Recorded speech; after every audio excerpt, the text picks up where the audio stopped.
Yo, live and direct. Check 1, 2. We're right next to the ocean right now. Life is good. Peace and love. Give thanks. We're here today to talk about waves. We're talking about sound waves, light waves, and frequencies. This is for the people that have asked me, how does Biofield Tuning work? How do the tuning forks work? Sound healing, all of these things. I'm going to give you a bunch of ideas that I've learned over the years through meditation, through listening to people like Eileen Day McKusick, who I consider to be my teacher, and through doing sound sessions with numerous people.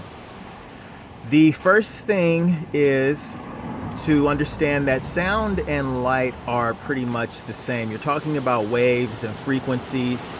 Light can travel in a point or travels in a wave. It's the same thing with sound. And you can use the example of when they use lasers to break up kidney stones in terms of sound being used as a point. And you can just think of regular sound waves traveling, like when you hear music and you start to dance. That's because the sound waves are harmonic in their resonance with something inside of you that feels good. So that's one theory to start with. The next one is to break down the idea of the chakra system. You're talking about 7 chakras inside of your body. That's the main system that most people are familiar with. I would like you to think about a prism and how when you shine light through a prism, it'll break down into a rainbow. Now, this idea of the rainbow is the exact same 7 colors that your chakras appear in. So I'm not going to get into what each chakra is for. You can look that up yourself, but you're looking at 7 colors. The red on the bottom and then the purple on the top. The rainbow colors: red, orange, yellow, green, blue, indigo, and violet. And another way to think about this in terms of the prism and the light hitting the prism and refracting into the 7 colors is, I want you to think about what you see around you. If you can imagine yourself to be a closed system in terms of the chakras being inside of your body, and then we resonate to the open system that is the world around you. So let's think about, where is the purple? It's like in the song, the Purple Mountains Majesties, right? When you're looking at something that's very far away, as in mountains, they look purple, don't they? Now let's think about the blue and the indigo. Just look at the sky. The sky is blue, and then the further away it gets to a darker blue, but nearer to you, it'll seem to be lighter blue. All right, so we can say those are your top 3 chakras, the blue, indigo, and the violet. Now let's deal with the heart chakra. This is more the central focal point here, and this one is green. So when we're talking about the green, look at all the green around you, the green grass, the green trees, God's green earth, okay? That is all around you, and we'll consider that the middle level. So we have the top 3 chakras going from farthest and then coming to the middle level of the green. Now let's start going down. You have the yellow, orange, and the red. Well, this correlates to lava. That's right, lava. How does the earth rebuild herself? She rebuilds herself with lava. Okay, what color is lava? Lava is red when it comes out of the volcano, and then once it hits the air and starts to cool, it turns to orange and yellow. So that's the molten lava. But if you notice, the lava that's just hot, fresh coming out of the ground, that's always red. So those can be considered to be corollaries to your lower 3 chakras, the red, the orange, and the yellow.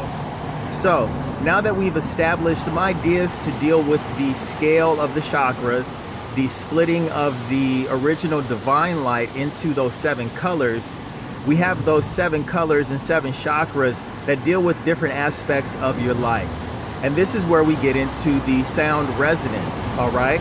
So let's imagine each of these chakras is dealing with light, and it's dealing with sound, it's dealing with waves, and it's dealing with frequencies. All right, so as we grow and live, we experience life, and each experience can be broken down to an experience of one of these chakras in one way or another.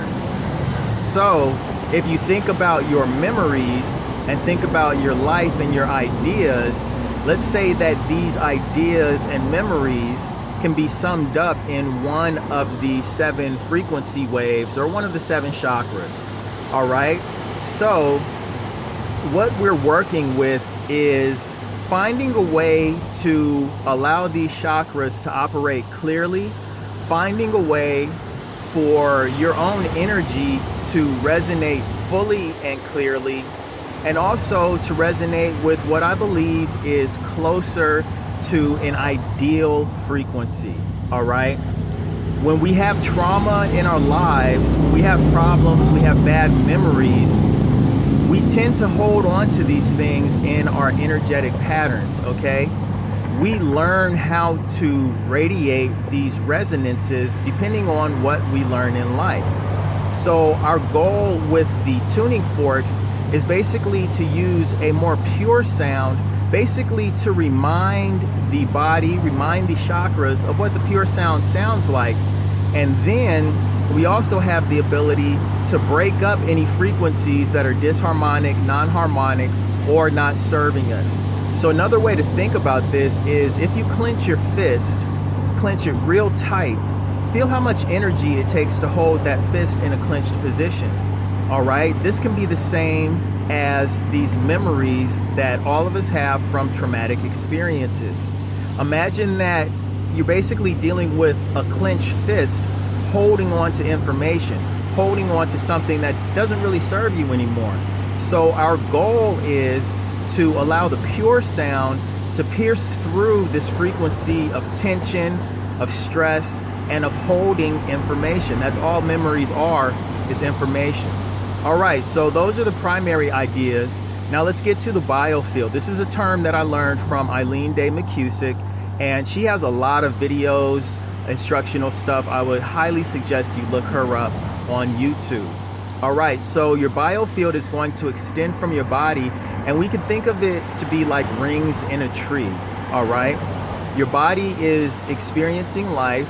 You are producing these frequencies, and they're moving out from your center as you age. So let's say that we have a 6-foot radius around you, and this is your biofield, and you can think of it again like your aura, like your emanation, like your true corona. All right, your life is all in the biofield, all of your experiences.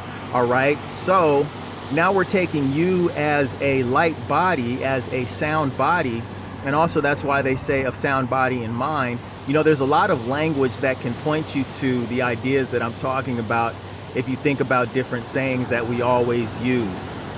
If you're saying you're feeling heavy, you feel better, you feel light, right?